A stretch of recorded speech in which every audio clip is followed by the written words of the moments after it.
30 லட்சம் ரூபாயை வழிப்பறி செய்த 4 பேரை போலீசார் கைது செய்தனர். திருப்பத்தூர் மாவட்டம் ஆம்பூரை சேர்ந்தவர் 29 வயதான பராஸ் அகமது.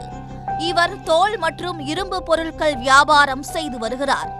வேலூரில் இரும்பு பொருட்களை வாங்க கடந்த சில நாட்களாக பராஸ் அகமது பணத்துடன் வந்து செல்வதை ஒரு கும்பல் கண்காணித்துள்ளது. கடந்த 7ஆம் தேதி வியாபாரத்திற்கு தேவையான பொருட்களை வாங்குவதற்காக 30 லட்சத்துடன் அவர் மீண்டும் வேலூர் சென்றுள்ளார். ஆனால் அவர் எதிர்பார்த்த பொருட்கள் தரமாக கிடைக்காததால் பணத்துடன் ஊர் திரும்ப முயன்றுள்ளார். அன்றிரவு 9 மணியளவில் வேலூர் ஆற்காடு சாலையில் உள்ள ஒரு டீ கடை அருகே நடந்து சென்றார். அப்போது அவ்வழியாக 2 பைக்குகளில் 4 பேர் வந்துள்ளனர். அவர்கள் திடீரென பராஸ் அகமதுவிடம் கத்தியை காட்டி முரட்டி அவரிடமிருந்த பணப்பையை பறித்துள்ளனர். இதனால் அதிர்ச்சியடைந்த பராஸ் அகமது உடனே சத்தம் போட்டுள்ளார். இருப்பினும் அவர்கள் 4 பேரும் 30 லட்சம் ரூபாயுடன் தங்கள் பைக்குகளில் தப்பி சென்றனர். இதுகுறித்து பராஸ் அகமது வேலூர் வடக்கு காவல் நிலையத்தில் புகார் செய்தார்.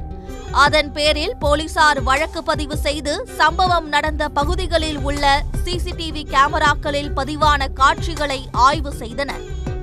அதில் பராஸ் அகமதுவிடம் பணம் பறித்த கும்பல் தோட்டப்பாளையத்தை சேர்ந்த 28 வயது சரத், 30 வயது தினேஷ், 26 வயது பிரசாந்த் மற்றும் குடியாத்தத்தை சேர்ந்த 26 வயது கோகுல் ஆகிய 4 பேர் என அடையாளம் காணப்பட்டனர். இதையடுத்து 4 பேரையும் போலீசார் கைது செய்து 30 லட்சம் ரூபாய் ரொக்கம் மற்றும் 2 வாகனங்களை பறிமுதல் செய்தனர். பின்னர் நால்வரையும் நீதிமன்றத்தில் ஆஜர்படுத்தி வேலூர் மத்திய சிறையில் அடைத்தனர்.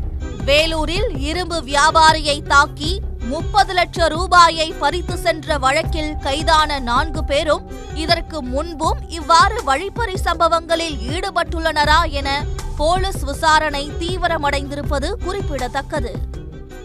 உடனுக்குடன் செய்திகளை தெரிந்து கொள்ள சன் நியூஸ் பெல் ஐகானை கிளிக் பண்ணுங்க.